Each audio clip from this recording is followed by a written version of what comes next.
ফারাক্কাবাদ গঙ্গা নদীর উপর অবস্থিত একটি বাঁধ।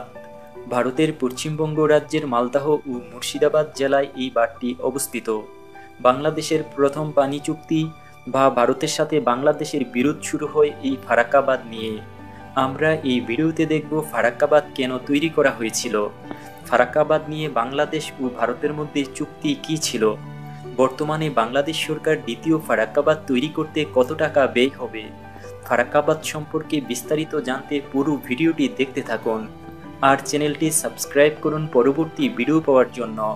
তাহলে চলুন দেখে নেওয়া যাক আজকের পুরো ভিডিও।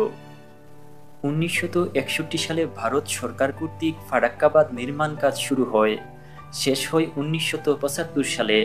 সেই বছর 21 এপ্রিল থেকে এই বাঁধ চালু হয়। ফারাক্কাবাদ 2240 মিটার তথা 7350 ফুট লম্বা। বাঁধটির পাশাপাশি একটি 38 কিলোমিটার দীর্ঘ ফিডার ক্যানেল নির্মাণ করা হয়, যা গঙ্গা নদীর পানি হুগলি নদীতে নিয়ে যায়। এই বাঁধের মোট 109টি গেট রয়েছে। এই বাঁধের উদ্দেশ্য হচ্ছে ভগীরথী নদী দিয়ে 40,000 কিউসেক পানি প্রত্যাহারের মাধ্যমে কলকাতা বন্দরকে সচল রাখা।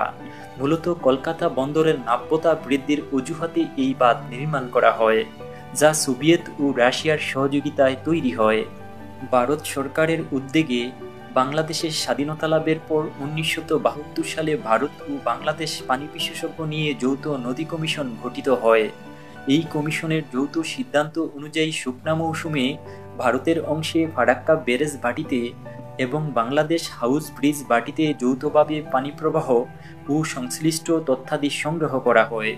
সংগৃহীত তথ্যাদি উভয় দেশের মধ্যে বিনিময় করা হয়। কমিশনের দীর্ঘ বৈঠকের পরও বাংলাদেশ তাদের ন্যায্য হিস্সা হতে বঞ্চিত হয়। 1974 সালে বাংলাদেশের তৎকালীন প্রধানমন্ত্রী শেখ মুজিবুর রহমান ও ভারতের প্রধানমন্ত্রী ইন্দিরা গান্ধী ফারাক্কা পয়েন্টে গঙ্গা পানি বন্টন বিষয়ে যৌথ বিবৃতি দেন। এই যৌথ বিবৃতি অনুসারে বাংলাদেশ অন্তর্বর্তী সময়ের জন্য শুকনো মৌসুমে ফারাক্কা পয়েন্টে 44,000 কিউসেক পানি পাবে। 1975 সালের 31 মে তারিখে এই চুক্তির মেয়াদ শেষ হয়। এরপর বাংলাদেশের রাষ্ট্রপতি জিয়াউর রহমান এবং ভারতের প্রধানমন্ত্রী মোরারজি দেশাই গঙ্গার পানি বন্টন বিষয়ে 1977 সালের 5 নভেম্বর 5 বছর মেয়াদী একটি চুক্তি স্বাক্ষর করেন। এই চুক্তির শর্ত অনুযায়ী বাংলাদেশ শুকনা মৌসুমে ফারাক্কা পয়েন্টে 34,500 কিউসেক পানি পাবে। 1982 সালের 4 নভেম্বর তারিখে এই চুক্তির মেয়াদ শেষ হয়। তারপর রাষ্ট্রপতি হুসেইন মোহাম্মদ এরশাদ এর আমলে 1982 এবং 1985 সালে ভারতের সাথে দুটি সমঝোতা স্মারক স্বাক্ষরিত হয়। এরপর 1989 হতে 1996 সাল পর্যন্ত ভারত ও বাংলাদেশের মধ্যে গঙ্গা নদীর পানি বন্টন বিষয়ে কোনো চুক্তি হয় নাই। মূলত বাংলাদেশ সরল বিশ্বাসে পানি চুক্তি ও বাঁধ নির্মাণের সমর্থন দিলেও ভারত সরকার কোনো কথা রাখেনি। সরজমিনে চিত্রে দেখা যায় ফারাক্কাবাদের পয়েন্টে অর্থাৎ বাংলাদেশ অংশ শুকিয়ে চর পড়েছে। ভারতকে এর কাছ থেকে বিরত করতে ব্যর্থ হয়ে বাংলাদেশ এ ব্যাপারে জাতিসংঘের শরণাপন্ন হন।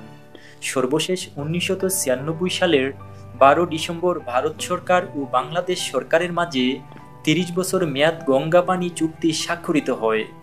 এই চুক্তিতে স্বাক্ষর করেন বাংলাদেশের তৎকালীন প্রধানমন্ত্রী শেখ হাসিনা ও ভারত সরকারের পক্ষে প্রধানমন্ত্রী এইচ.ডি. দেবগৌড়। চুক্তির শর্ত অনুসারে ফারাক্কা পয়েন্টে পানি প্রবাহ 70,000 কিউসেক হলে বাংলাদেশ পাবে 30% আর ভারত পাবে 40%। কিন্তু বাস্তবতা একেবারে ভিন্ন। ভারত বাংলাদেশকে কখনো ন্যায্য হিস্সা দেয়নি। প্রতিটি চুক্তির পর ভারত অন্যায়ভাবে শর্ত ভঙ্গ করেছে। তারা তাদের ইচ্ছেমতো অনিয়ন্ত্রিতভাবে পানি ছেড়ে দিচ্ছে, আবার সুবিধামতো আটকে দিচ্ছে। শুষ্ক মৌসুমে পানি দিচ্ছে না আর বর্ষার মৌসুমে পানি ছেড়ে দিচ্ছে, যার ফলে পুরো বাংলাদেশ পানির নিচে তলিয়ে যাচ্ছে, যার ফলে বাংলাদেশের অর্থনৈতিক, সামাজিক, রাজনৈতিক ক্ষতি হচ্ছে এবং লক্ষ লক্ষ মানুষ পানিবন্দী ও হতাহতের মতো ঘটনা ঘটছে। 2024 সালের বন্যা পরিস্থিতি ভয়াবহ রূপ ধারণ করেছে। তাই ভারতকে নিয়ে সমালোচনার ঝড় উঠছে।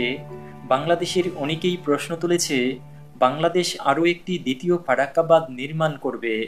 আসলে বাংলাদেশের পক্ষে বাঁধ নির্মাণ কি সম্ভব? আর নির্মাণই বা কত টাকা ব্যয় হবে, এমন প্রশ্ন সবার মনে। তৎকালীন সময়ে ভারত সরকারের ফারাক্কা বাঁধ নির্মাণ করতে লেগেছে প্রায় $280 মিলিয়ন। তখন $1 সমান ছিল প্রায় 7.8 টাকা। সুতরাং $280 মিলিয়নকে টাকায় রূপান্তরিত করলে দাঁড়ায় 218.4 কোটি টাকা। তাহলে আমরা বলতে পারি 1961 সাল থেকে 1975 সাল পর্যন্ত দীর্ঘ 14 বছরে ভারত সরকারের ফারাক্কা বাঁধ নির্মাণ করতে প্রায় 219 কোটি টাকা খরচ করতে হয়েছিল। বর্তমানে এই ফারাক্কা বাঁধ বাংলাদেশের মরণফাঁদ হয়ে দাঁড়িয়েছে। শুষ্ক মৌসুমে এই বাঁধ বাংলাদেশকে মরুভূমিতে পরিণত করে আবার বর্ষার মৌসুমে দেশটিতে বন্যা পরিস্থিতি সৃষ্টি করে। এই বাঁধ সৃষ্টির পর থেকে বাংলাদেশের ক্ষয়ক্ষতির পরিমাণ কয়েক লক্ষ কোটি টাকা ছাড়িয়ে গেছে। এই পরিস্থিতি থেকে মুক্তি পেতে একসময় বাংলাদেশের সরকারও পরিকল্পনা করেছিল, যদি ফারাক্কা বাঁধের বিপরীতে গঙ্গার উপর আরও একটি বাঁধ নির্মাণ করা যায় তাহলে হয়তো ক্ষয়ক্ষতির পরিমাণ পুরোটা লাঘব করা সম্ভব। কিন্তু পরবর্তীতে এই পদক্ষেপ কার্যকরী ভূমিকা হয়তো কিছু কারণে বাস্তবায়ন করা সম্ভব হয়নি। যদি বাংলাদেশ এখন ফারাক্কার বিপরীতে আরও একটি বাঁধ নির্মাণ করতে চায় তাহলে কত টাকার বিনিময়ে এই বাঁধ নির্মাণ করা সম্ভব হবে? আমরা অনেকে মনে করি ফারাক্কা বাঁধ নির্মাণ করতে মাত্র 219 কোটি টাকা লেগেছে, তাহলে হয়তো আমাদেরও একই পরিমাণ টাকা লাগবে। আসলে কি তাই? উত্তর একেবারে না। চলুন তাহলে হিসেব করে দেখে নেওয়া যাক। বর্তমানে $1 সমান 119.51 টাকা। সুতরাং $280 মিলিয়ন সমান 33,463 কোটি টাকা। তাহলে কি বাঁধ নির্মাণ করতে 33,463 কোটি টাকা লাগবে? উত্তর হবে না, বরং তার থেকেও অনেক বেশি টাকা লাগবে। কারণ ভারত যখন ফারাক্কা বাঁধ নির্মাণ করে তখন চাল ছিল 1 থেকে 2 টাকা কেজি, কিন্তু বর্তমানে চালের দাম প্রতি কেজি 60 থেকে 80 টাকা, অর্থাৎ আগের থেকে 30 থেকে 40 গুণ বেশি। তখন হয়তো শ্রমিকের দৈনিক মজুরি ছিল 20 থেকে 30 টাকা। বর্তমানে শ্রমিকের মজুরি 600 থেকে 800 টাকা, যা আগের থেকে 30 থেকে 40 গুণ বেশি। তখন ইঞ্জিনিয়ার, টেকনিশিয়ান, আর্কিটেক্ট এবং অ্যাডমিনিস্ট্রেটরদের যে পরিমাণে টাকা দিতে হতো বর্তমানে তাদের থেকেও কয়েক গুণ হতে পারে, 100 গুণ বেশি টাকা দিতে হবে। বর্তমানে ইট, বালু, রড, সিমেন্টের দাম 60-এর দশকে যেমন ছিল তার থেকে কয়েক গুণ বেশি। তখন বিভিন্ন পণ্য, যন্ত্রপাতি পরিবহন করতে যেমনটা খরচ হতো বর্তমানে তার থেকে কয়েক গুণ বেশি খরচ করতে হবে। তাহলে বুঝতেই পারছেন শুধু 33,463 কোটি টাকা দিয়ে বাঁধ নির্মাণ করা কি সম্ভব? আসলেই না। সুতরাং আরও একটি বাঁধ নির্মাণ করতে 33,000 কোটি টাকার আরও কয়েক গুণ টাকা দরকার। যেহেতু বাঁধ নির্মাণ খরচ অনেক বেশি, দ্বিতীয় বাঁধ নির্মাণ করা সম্ভব কিনা সময় বলে দেবে। তাছাড়া আন্তর্জাতিক রাজনীতি বলে একটা কথা আছে। আসলে দ্বিতীয় ফারাক্কা বাঁধ তৈরি করা সময়ের কথা। আমরা দ্বিতীয় ফারাক্কা বাঁধ তৈরির বিস্তারিত তথ্য তুলে ধরেছি। তথ্যগত কোনো ভুল থাকলে ক্ষমাসুন্দর দৃষ্টিতে দেখবেন। পরবর্তী ভিডিও দেখার অপেক্ষায় ততক্ষণ ভালো থাকুন, সুস্থ থাকুন। ধন্যবাদ।